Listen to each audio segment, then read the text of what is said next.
Hello and welcome to today's episode. I'm excited to have you join me as we explore a fascinating and critically important topic: the subtle yet pervasive tactics of manipulation in our modern world, particularly within digital platforms and media. In an age where information is abundant and technology is deeply integrated into our lives, it's essential to understand how our choices might be influenced without us even realizing it. Let's begin by examining how our emotions are manipulated through algorithmic feeds. Social media platforms like Facebook, Twitter, and Instagram use complex algorithms designed to keep us engaged.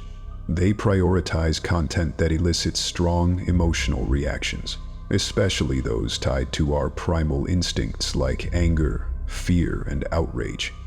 By tapping into these emotions, platforms can increase user engagement, keeping us scrolling and clicking. As psychologist Daniel Goleman notes in his book Emotional Intelligence, emotions are contagious.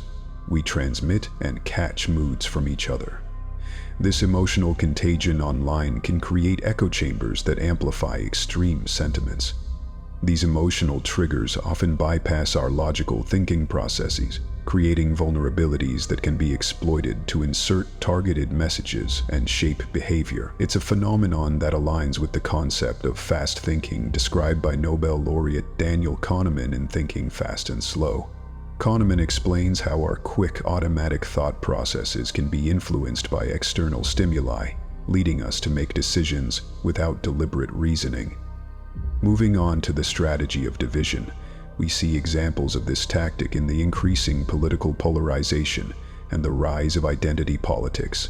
1. Media outlets and online platforms often highlight divisive content, pitting groups against each other.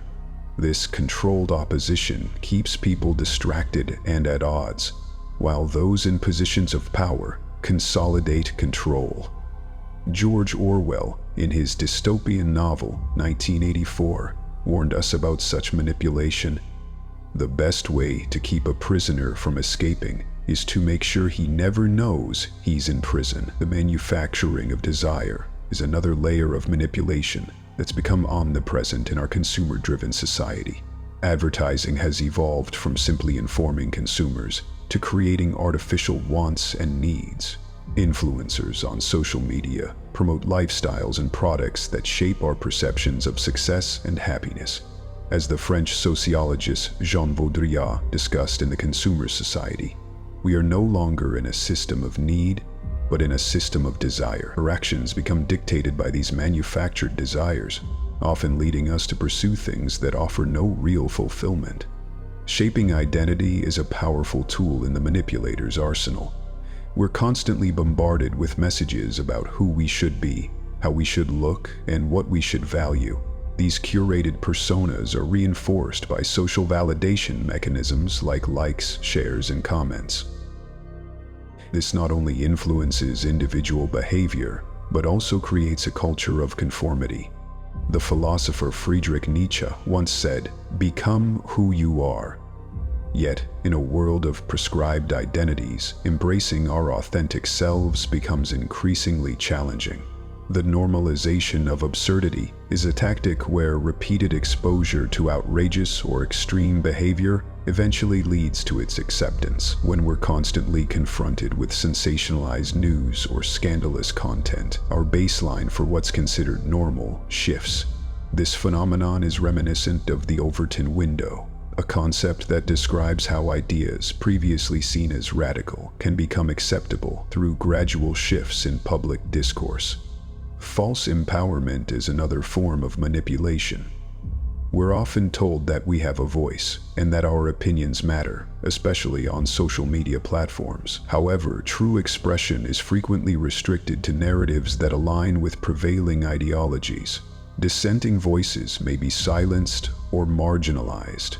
This illusion of empowerment keeps us complacent, believing we're making a difference when we're simply reinforcing the status quo. Data manipulation plays a significant role in how our behavior is influenced. Every action we take online, every click, pause, or typo is collected and analyzed. This data builds psychological profiles that allow companies and organizations to predict and even shape our behavior through targeted content and advertisements. In her book, The Age of Surveillance Capitalism, Shoshana Zuboff explores how this data harvesting leads to a new form of power over individual autonomy. She writes, "It is not enough to automate information flows about us. The goal now is to automate us." Influencer manipulation capitalizes on the trust and relatability of individuals who have amassed large followings. These influencers often guide public opinion and consumer behavior, sometimes without disclosing sponsorships or hidden agendas.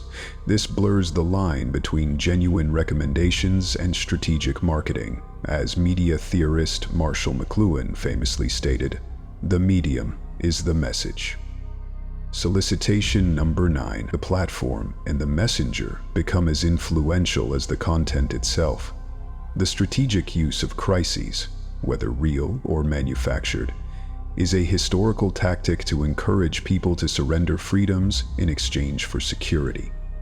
During times of fear and uncertainty, societies are more willing to accept measures they might otherwise reject. Naomi Klein's The Shock Doctrine delves into how governments and organizations exploit crises to implement radical changes, often at the expense of public interest.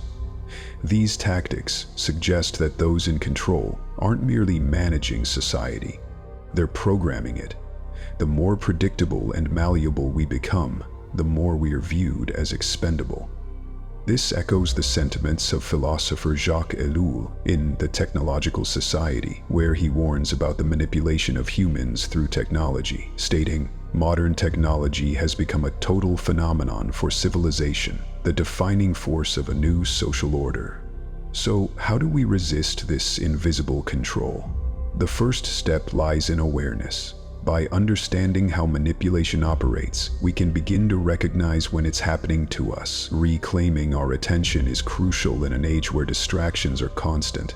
Mindfulness practices and setting intentional boundaries with technology can help us regain focus. Critical thinking is another powerful tool. By questioning the information presented to us and seeking out multiple perspectives, we strengthen our ability to make informed decisions. Educator and philosopher John Dewey emphasized the importance of reflective thought, saying, "Education is not preparation for life. Education is life itself. Mastering our emotions prevents them from being easily manipulated." Emotional intelligence allows us to process our feelings without being overwhelmed by them. It empowers us to respond thoughtfully rather than react impulsively. Reconnecting with truth, both personal and objective, is essential. In a world where misinformation is rampant, seeking out credible sources and trusting our inner values help anchor us amid the noise. The author and activist Bell Hooks wrote, "The moment we choose to love, we begin to move against domination, against oppression. Becoming a force of sovereignty means embracing our autonomy and encouraging others to do the same. It's about making individual acts of authenticity that collectively challenge the systems of control. However, it's important to be wary of traps within resistance movements. The system's greatest trick is not outright oppression, but absorption, turning genuine opposition into another commodified trend. True freedom isn't just about having choices.